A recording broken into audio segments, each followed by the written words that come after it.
In 2005, Circa Survive introduced the world to Juturna, an album that wasn't just a collection of songs, but an atmospheric, emotional, and deeply introspective experience.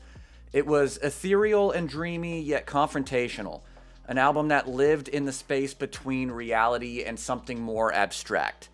Now, 20 years later, it still resonates. Not because of nostalgia, but because it captured something so inherently human that it never needed to age. So let's dive into this record, exploring its musicianship, its lyrics, and its place in the landscape of post-hardcore emo music. And along the way, let's try to answer the question, why does Juturna still feel just as vital today? To understand Juturna, we have to start with a departure. Before Circa Survive, Anthony Green was fronting Seosin, a band that was exploding onto the scene at the time. But something about the fit wasn't quite right for him. Anthony Green has since described leaving as an act of self-preservation, choosing artistic integrity over commercial security. He found his new home in Circa Survive, a band that felt less like the scene and more like a collective of artists creating something truly their own. We wanted to make something that had no boundaries, Anthony Green once said about the album. And Juturna was exactly that. Expansive, experimental, and deeply personal. One of the most striking things about Juturna is its sound. It exists in a haze, a kind of fever dream built on swirling guitars and hypnotic rhythms. The guitarists don't just play chords, they paint with their sounds, layering delayed soaked notes to create something that feels infinite. Listen, for example, to the opening of Holding Someone's Hair Back. The way the guitars breathe in and out, or the urgency of Act Appalled, where the drumming feels like your heartbeat during a panic attack. Every instrument feels alive, moving in and out of focus like shifting memories. Circa Survive wasn't just another post-hardcore band. They were sculpting space and sound, pulling the listener into their world and then holding them there.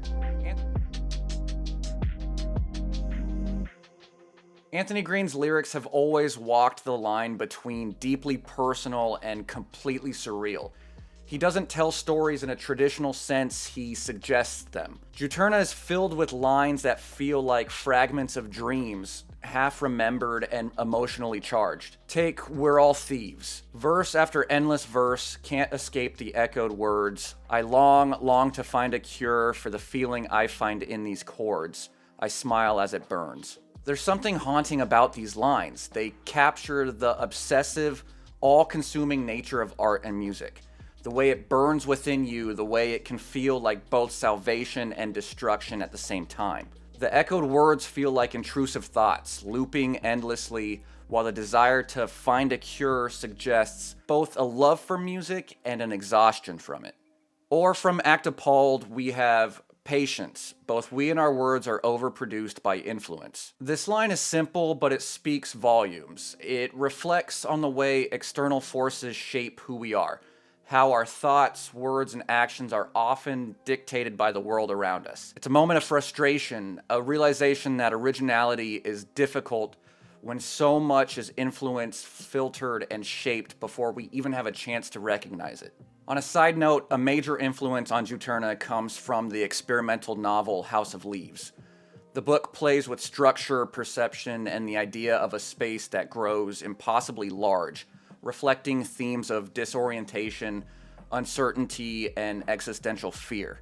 Juturna mirrors this feeling musically and lyrically, creating a sense of instability as though the ground beneath the listener is constantly shifting. Anthony Green has expressed his admiration for the novel and its themes of exploration, paranoia, and confronting the unknown. These themes bleed into this album's surrealist approach.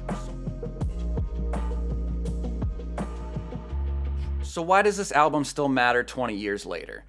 The obvious answer is that it was unique. It didn't sound like anyone else at the time, but there's something more than that. Juturna still matters because it asks things of the listener. It isn't passive music, it doesn't just play in the background. It demands engagement. It requires you to sit with it, let it soak in, and interpret it for yourself. And in a world where so much music is meant to be consumed quickly, An album like this makes you slow down, and the feeling is rare. That's why people still come back to Juturna, because it still feels like an album that spoke to you rather than at you. Music has a way of becoming a landmark in our lives. Not just a sound, but a place, a memory, a moment of realization, a quiet companion to our most vulnerable thoughts. Juturna is more than just an album. It's a reflection of transition, of uncertainty, of the strange beauty found in movement. It resonates not because it provides answers, but because it asks the right questions. Maybe that's why we keep coming back to it. Not just to revisit the past, but to understand where we stand in the present.